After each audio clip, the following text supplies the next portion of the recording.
Welcome back. You're watching 101. We're talking with author and activist Naomi Klein. Now, I know your story was quite an interesting one, the way your sort of career panned out, because you dropped out of university you took an internship at the Toronto Globe and Mail, I think it was, but also to spend some time caring for your mother, who'd very sadly had a very severe stroke at 46, when she was 46 years old. How did that change your life and the way you sort of, your career went? I was 18 when my mother had a stroke, and she was young. I mean, she was 46, and she went from being a very, very active filmmaker, doing a lot of travel, to losing absolutely all movement, including breath. She was on a respirator, and I think that for me it was just because I was quite a crazy teenager. I was very wild. That it was just a very sudden end to the teen years, and I got closer with my family, and I had been pretty ambivalent in my relationships with my family up to that point. And when my mother got sick, it was just, I think, like it is for many families, it brings the family together, and we got closer. What made you choose journalism? Was it something at that point? I didn't choose journalism. I always knew that writing would be a big part of what I did, because I always wrote from when I was very young. But I kind of liked the idea of a foreign correspondent. I thought that sounded glamorous, like most people do. But I think I more thought of writing fiction, and I just knew I wanted to be a writer. And I started writing for my university paper because I became involved in women's issues on campus.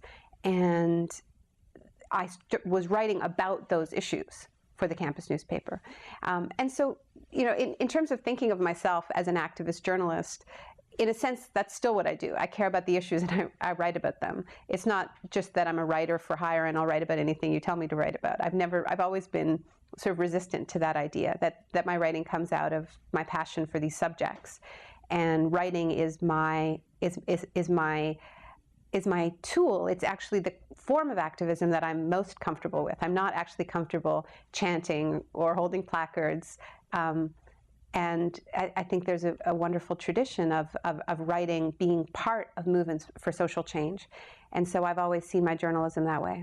In fact, you're fairly outspoken, and you had death threats once you wrote in your student newspaper the article "Victim to Victimizer," where you talked about and being a Jewish girl, a young Jewish girl, writing about Israel having to end its occupation not only for the Palestinians but for its own people, and especially the women. You had quite a reaction to that piece.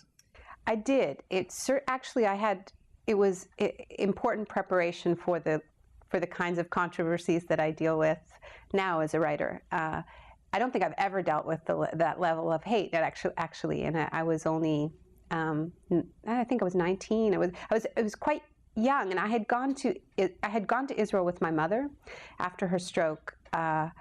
When she recovered from her stroke, she was still in a wheelchair, and she had been invited before her stroke to participate in a women's film festival in Jerusalem and Tel Aviv. And it became a kind of a goal for her rehabilitation, that she was going to go anyway, despite the fact that she'd had the stroke. So, when you're going through this really intense rehabilitation, it's really helpful to have something that you really, really want to do. And so this became a real motivation for my mother, that she was going to get better so that she could go and screen her films in Israel. And so I went with her because she needed an assistant to travel with. And it was really interesting because these were women's film festivals. They were focused on peace, and it exposed me to the women's movement in Israel and the occupied territories, which I think would have been harder for a young woman to get access to that. So I opened up this world to me. And when I came back, went to university, I wrote an article about what, as you said, it was called Victim to Victimizer. And it was essentially making an argument that the way in which Israeli men were trying to transcend their historical status as victims was by becoming victimizers of Palestinians and also Israeli women. And it was, I was very young when I wrote the piece. It was very strongly worded, and it caused this absolute fury at my university. The newspapers were dumped, burned, death threats, rape threats, huge campus meetings about what to do about me and the newspaper and so on. And you went along. Yeah, I did. But I mean, it felt very, very personal at the time, and like I said, I mean, I've actually, despite all the controversies after No Logo and the shock doctrine, I've never actually experienced anything quite as intense as what I experienced as a young woman on university, sort of crossing this line that I didn't even know it existed. I didn't realize how sort of transgressive this argument was at the time, and it was the start of the first Intifada, so tensions were very high, and nothing's ever hit me quite as hard since, so it prepared me well for the fights ahead. There was one thing also that I know had a dramatic impact on you, and that was the killing in Montreal of 14 women students, where a man went in, he didn't get a position as an engineering student, and shot 14 women, massacred them, basically. Yeah, I had been really resistant to getting involved in politics, because I have been part of such a political family in which it was sort of assumed that you would be political. And I think the lesson that I got from my family history was just that you shouldn't do what anyone tells you to do. So I rebelled in my own way, and rebellion in my family took the form of going to the mall and not caring about anything. So at least that was my posture. That was my official version. I wasn't involved in any of the issues that my parents were involved in. Although I think I always had a pretty keen sense of right and wrong and social justice, but I certainly didn't identify as an activist. I really rebelled against that.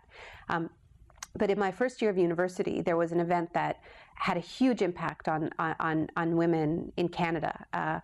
I grew up in Montreal, and there was an event that was called the Montreal Massacre. And what happened was there was a big debate at Canadian universities at the time about engineering faculties, because the engineering faculties were incredibly male-dominated, both in the faculty and in the student body. And there was a lot of sexism in the engineering field. So there were all these studies being done about what to do about engineering, what to do about the problem of engineering. And so a lot of engineering faculties introduced affirmative action programs to try to attract more women students. Well, what happened at the University of Montreal on December 14th, 1989, is that a man named Marc Lepine went into the engineering faculty at the University of Montreal. He announced that he had been discriminated against, that he had wanted to attend this school, but because the women had gotten in, he hadn't. In his mind, this was true. And he separated at gunpoint the men and the women in the faculty, lined the women up against the wall, declared, "You're all a bunch of feminists," and shot 14 women, killed 14 women. So it was just incredibly blatant crime against women. And what was really striking at the time was that immediately in the Canadian press, there was this denial on the part of all of these male journalists that this was a crime against women, that it had something to do with this larger context. They just kept saying, "He's a madman, he's a madman." And he was a madman, but he was a madman who was focused on feminism. And he even had a list of other women he wanted to kill, a hit list, who were had some of the most prominent feminists in Canada, including friends of my mother, the people who I personally knew. And so it was so enraging to hear that this was not political violence, that it was just insanity. So it was that made me angry enough to get involved in politics and call myself a feminist. And so that it was no turning back after that. Now, but how would you like to be remembered? What would you like your legacy to be? See, I think this is one of the things that ambitious people think about, but I'm not saying, I do have ambitions, but I really don't think, in terms of legacy. But at least being remembered, I mean, you're obviously out to change things for the better. I'm more worried about next week. Honestly, I'm worried that I have this space that I never really anticipated, to speak to rooms filled with people, sometimes thousands of people, and we are living in such an urgent political moment, and people care so much, And I think the reason why people read my books and why my books are resonating in this moment is because there's so much concern about war, about global warming, a desire for analysis. And so what concerns me is whether, I'm living up to, my political moment, my now. I'm actually really not worried about the future. I mean, I am worried about whether there's going to be a collective future. I'm not worried about my place in it. I'm worried about my place in the present. I think, when, for whatever reason, you end up with a platform at a moment of great political urgency, and I believe we have a moment of great political urgency. The question is, whether you wanted this or not, whether you're equipped for it or not, are you living up to it?